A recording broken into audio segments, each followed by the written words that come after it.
দবকাৰ আয়েশাৰ সফলতাত পিতৃ-মাতৃৰ চকুত আনন্দৰ চকুলো। বহুতে কান্দি গ'ল, কান্দো নাই গৈছে মানে। কিয়নো আয়েশাৰ বাবে বহুত সপোন দেখিছিল পিতৃ-মাতৃয়ে। পিতৃ-মাতৃৰ সপোন পূৰ কৰিলে আয়েশা চৌধুৰীয়ে। চিকিৎসক হৈ পিতৃ-মাতৃক গৌৰৱান্বিত কৰিলে আয়েশা চৌধুৰীয়ে। পিছে আয়েশাৰ সফলতা ইমান সহজ নাছিল। আয়েশাৰ সফলতা দেখি ভাল লাগিলে এটা শ্বেয়াৰ কৰি দিব। হয়, নিজৰ মেধা, পিতৃ-মাতৃৰ কষ্ট আৰু আজমলৰ সহায়ৰ বলত চিকিৎসক হ'ল দবকাৰ আয়েশা চৌধুৰী। ডাক্তৰ আয়েশা আখতাৰ চৌধুৰীয়ে গুৱাহাটী মেডিকেল কলেজৰ পৰা MBBS ডিগ্ৰী সম্পূৰ্ণ কৰি গাঁৱৰ ঘৰলৈ ঘূৰি আহিছে। দবকাৰ চাংমাজি মিকিৰ গাঁৱৰ পৰিয়ালত আনন্দৰ এতিয়া সীমা নাই। ইমান ভিতৰুৱা গাঁৱৰ পৰা এজনী ছোৱালী ডাক্তৰ হোৱাটো সহজ নাছিল। এই ক্ষেত্ৰত পৰিয়ালৰ লগতে আজমলৰ দুটাকৈ সংস্থাই আগবঢ়াইছিল সহায়। মৰকজুল মা আৰিফে বিগত 3 বছৰে আয়েশাক মাহেকীয়া জলপানী আগবঢ়োৱাৰ লগতে কিতাপ আৰু আন খৰচতো হাত উজান দিছিল। আজি ডাক্তৰ আয়েশা আখতাৰ চৌধুৰী ঘৰলৈ অহাৰ খবৰ পাই মৰকজুল মা আৰিফৰ সাধাৰণ সম্পাদক খলিলুৰ ৰহমান চৌধুৰী দবকাৰ নিকটৱৰ্তী চাংমাজি মিকিৰ গাঁৱত উপস্থিত হৈ সম্বৰ্ধনা জনায়। পিতৃ-মাতৃকো গামোচা পিন্ধাই অভিনন্দন জনায় তেওঁ। স্থানীয় বিধায়ক মহম্মদ সিৰাজউদ্দিন আজমলেও ফোনত কথা পাতে ডাক্তৰ আয়েশা আখতাৰ চৌধুৰীৰ সৈতে।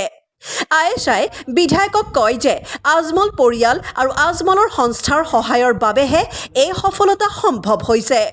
কৃতজ্ঞ ডাক্তৰ আয়েশাই কয়, বহুত ভাল লাগিছে, মানে এইটো আনন্দ মই যিদিনাখন মোৰ নিটৰ ৰিজাল্ট হৈছিলে তেতিয়া গম পাইছিলোঁ যে মই মানে GMCত পাই যাম। তেতিয়া মানে মোৰ আনন্দত আত্মহাৰা হৈ গৈছিলোঁ, মানে বহুত ভাল লাগিছিলে। আৰু এতিয়া পৰহি ৰিজাল্টটো পালোঁ, ৰিজাল্ট পাই বহুত ভাল লাগিছে। মানে মই প্ৰথমতে আল্লাহৰ শুক্ৰিয়া কৰিব বিচাৰোঁ। দ্বিতীয়তে মোৰ মা দেউতাই মোৰ মা দেউতা, মোৰ ছিষ্টাৰ্ছ ব্ৰাদাৰ্ছ, বিশেষকৈ মোৰ মা দেউতাই সৰুৰে পৰা মানে বহুত কষ্ট কৰিছে মোৰ কাৰণে। এইটো আমাৰতো গাঁৱলীয়া পৰিৱেশ, মানে গাঁৱৰ নদীৰ ওচৰত আমাৰ ঘৰ। তো মই যেতিয়া ক্লাছ 10ত আছিলোঁ দেউতাই মোৰ ঘৰৰ পৰা ডবকালৈকে মানে চাইকেলত লৈ যায় টিউশ্যন কৰাবলৈ ৰাতিপুৱা 5টা বজাত। তো এনেকৈ দেউতাই বহুত কষ্টকৈ মোক পঢ়াইছে। মায়েও বহুত কষ্ট কৰিছে। মই যেতিয়া ৰাতি পঢ়ি থাকোঁ তেতিয়া মানে ৰাতি সাৰ পাই থাকে মোৰ কাৰণে। তাৰপিছত মানে দেউতাৰতো মানে বেলেগ একো নাই, তো খেতি বাতি এইবিলাক আছিলে। তো মানে বহুত কষ্টকৈ মোক পঢ়াইছে। মানে কেতিয়াও মানে এইটো ভবাতকৈ মানে বহুত বেছি এইটো আছিলে যে ডক্তৰ হ'ম। সৰুতে মানে মোৰ সপোন আছিলে যে ডক্তৰ হোৱাৰ, বাট মানে মই ভাবি পোৱা নাই যে কেনেকৈ হ'ম। তাৰপিছত মানে যেতিয়া ছায়েন্সত এডমিশ্যন ল'লোঁ, মৰিয়মত গ'লোঁ, তাৰ পৰা মানে লাহে লাহে পিছত তাতে HS কমপ্লিট কৰাৰ পিছত ভাবিলোঁ কোচিং কেনেকৈ ল'ম তেতিয়া। তাৰপিছত মানে দেউতাই বহুত সাহস কৰি কেনে মানে আকাশত কোচিং দিয়াটো মানে বহুত মানে ডাঙৰ কথা। তাতেতো বহুত মানে 2 লাখ 3 লাখ মান তাতেই গৈছে। তো দেউতাই বহুত মানে ইমান যে সাহস কৰিছে সেইটো মানে দেউতাৰ মোৰ বহুত মানে বহুত থেংকফুল মই। তাৰপিছত মা দেউতাই যি কৰিছে এইটোতো মানে কৈ কিনে মই শেষ কৰিব নোৱাৰিম মানে। তৃতীয়তে মোৰ Ajmal family, মাৰ্কাজুল Maarif, Ajmal foundation, খছৰুল sir বহুত হেল্প কৰিছে মোৰ।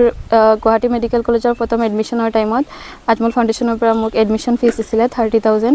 আৰু তাৰ উপৰিও মানে মোৰ HS পূৰা কমপ্লিটলি ফ্ৰী আছিলে তাতে।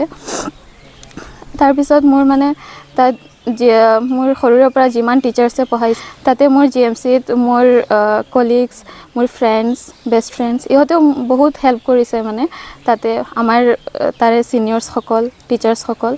তো মই সকলোকে মানে ধন্যবাদ জ্ঞাপন কৰিছোঁ মোৰ। আৰু আগতে যাতে মানে মই এজন সুচিকিৎসক হ'ব পাৰোঁ তাৰ কাৰণে চেষ্টা কৰিম, আৰু যাতে মানুহক সেৱা কৰিব পাৰোঁ তাৰ কাৰণে মই মোৰ পূৰা 100% দিম। মৰকজুল মা আৰিফৰ সাধাৰণ সম্পাদক খলিলুৰ ৰহমান লস্কৰে কয় এইদৰে। এই ক্ষেত্ৰত মৰকজুল মাৰিফৰ সভাপতি মহোদয়ে যথেষ্ট সহৃদয়তা দেখাইছিলে। তেওঁক সময়ে সময়ে এককালীন আৰ্থিক সাহায্য দিয়াত তেওঁ কোনো কাৰ্পণ্য কৰা নাছিলে। যেতিয়া আশা চৌধুৰী মেটাৰ আহিছিলে তেওঁ ছেকেণ্ড থৰ্ড দিয়া নাছিলে। কোৱাৰ লগে লগে যিমানখিনি পাৰে সেই সময়ৰ সেই মানে সুযোগত যিমানখিনি আৰ্থিক অৱস্থা যিমান বেছি পাৰে দিছিলে আৰু ইয়াত হাত মানে অৱদান দিছিলে ডক্টৰ আমাৰ মৌলানা বদৰুদ্দিন আজমল চাহাব মহম্মদ সিৰাজুদ্দিন আজমল চাহাব তেখেতসকলৰ পৰামৰ্শ মতে এইখিনি কাম হৈছে তেখেতসকলৰ পৃষ্ঠপোষকতাত কাম হৈছে কাৰণ এককালীন টকা আমি পাওঁ কেনেকৈ এইখিনি স্পন্সৰ কৰিছিলে মৌলানা বদৰুদ্দিন আজমল চাহাবে মহম্মদ সিৰাজুদ্দিন আজমল চাহাবে কৰিছিলে তেখেতসকলৰ বদান্যতাৰ কাৰণে এইখিনি সম্ভৱ হ'ল ইপিনে কন্যাৰ সফলতাত পিতৃ মাতৃৰ চকুত আনন্দৰ চকুলো বৈ থকা দেখিবলৈ পোৱা গ'ল মই আজি অনুভৱ কৰোঁ যে মোৰ কষ্টৰ ফল আজি পাইছোঁ মই যিমান কষ্ট কৰিছোঁ কিন্তু আজি এই ৰিজাল্ট হোৱাৰ পিছত মোৰ চব কষ্ট ফানি হৈ গ'ল মানে কষ্ট আৰু মনত নাই এতিয়া আৰু মোৰ খুচি মানে কিমান যে খুচি হৈছোঁ মানে সীমা নাই আল্লাহ লাখ লাখ শুক্ৰিয়া সহায়তো যিমানখিনি সম্ভৱ মই কৰিছোঁ আৰু বাকীখিনি মৰকজুল মাৰিফৰ অধীনত মৌলানা বদৰুদ্দিন আজমল তেখেতৰে অৱদান বহুত অৱদান তেখেতৰ আছে মোৰ বাহিৰে যিমানখিনি অৱদান আছে সম্পূৰ্ণ তেখেতসকলৰ আছে news desk report Doboka live